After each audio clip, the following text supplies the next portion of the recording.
On the night of May 10, 1941, the deputy Führer of the Third Reich parachuted alone into a Scottish field, and the British government immediately sealed every document relating to his arrival.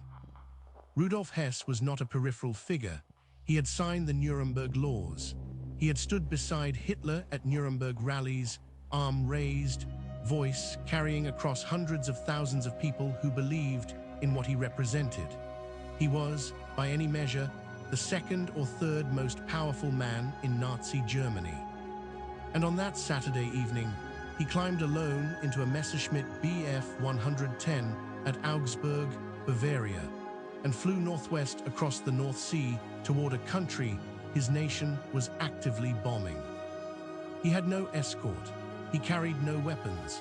He brought with him a set of visiting cards and a request to speak with a specific Scottish nobleman, Douglas Hamilton, the Duke of Hamilton, whom Hess claimed to have met at the 1936 Berlin Olympics.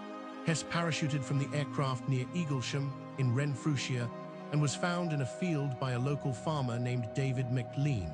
He identified himself not by his real name, but as Alfred Horn. He was 46 years old and had a broken ankle from the landing. He asked again, quite calmly, to be taken to the Duke of Hamilton. The Duke was contacted. He traveled to meet Hess the following morning. Whatever was said in that room has never been fully disclosed. Hamilton reported to Churchill that Hess had proposed a peace arrangement, that Britain and Germany should reach terms, cease hostilities, and redirect their attentions separately. Churchill's response was to treat the entire episode as a matter of profound operational secrecy. He instructed that full British government files concerning the Hess mission be classified at the highest level.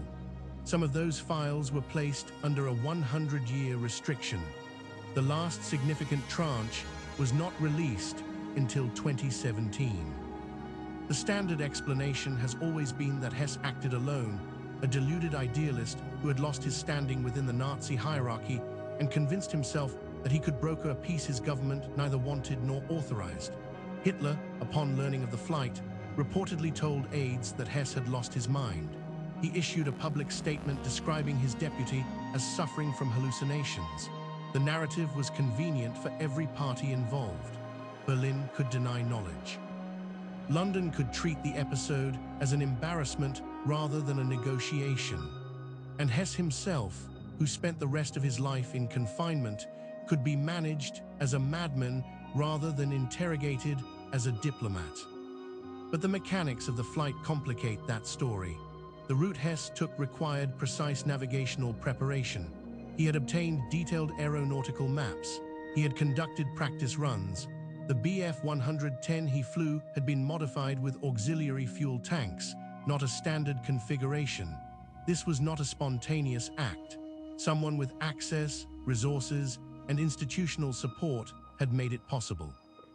Whether that support came from within the Nazi government, from a faction within the British establishment that genuinely wanted to negotiate, or from somewhere less visible, that question has never received a satisfactory answer. At Nuremberg, Hess was convicted and sentenced to life imprisonment. He was transferred to Spandau prison in West Berlin in 1947.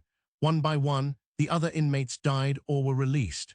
By 1966, Rudolf Hess was the only prisoner left in a facility designed for 600. He remained there for 21 more years. The Soviet Union vetoed every proposal for his early release, consistently and without detailed public explanation. A man in his 90s, largely infirm, was kept behind Spandau's walls by the sustained diplomatic insistence of a government that seemed to want him contained rather than free. Died on August 17, 1987. He was 93 years old. Soviet authorities confirmed the cause of death as asphyxiation, consistent with suicide by ligature using an electrical cord. His family contested this immediately. His son, Wolf Rudiger Hess, commissioned independent forensic analysis. The investigators noted that the cord used was short, too short, they argued, for a man of Hess's age and limited mobility to have arranged the configuration himself. A 2019 study published in the Journal of Forensic and Legal Medicine suggested the injuries were more consistent with strangulation by another party than with self-suspension. The British government has released some of what it held, not all of it. Hess arrived in Scotland carrying visiting cards and a request for an audience with a duke. He was kept alive in a Berlin prison for 4 decades, maintained in isolation that cost 4 Western powers significant diplomatic and financial resources, watched over by guards rotated through on monthly schedules, until the year before the Soviet Union began its final dissolution. Whatever he knew, whatever he was told, whatever was promised, whatever was negotiated in that room in Scotland on the morning of May 11, 1941, someone decided it was worth keeping him silent for the rest of his natural life. Whether they succeeded is the part that remains open.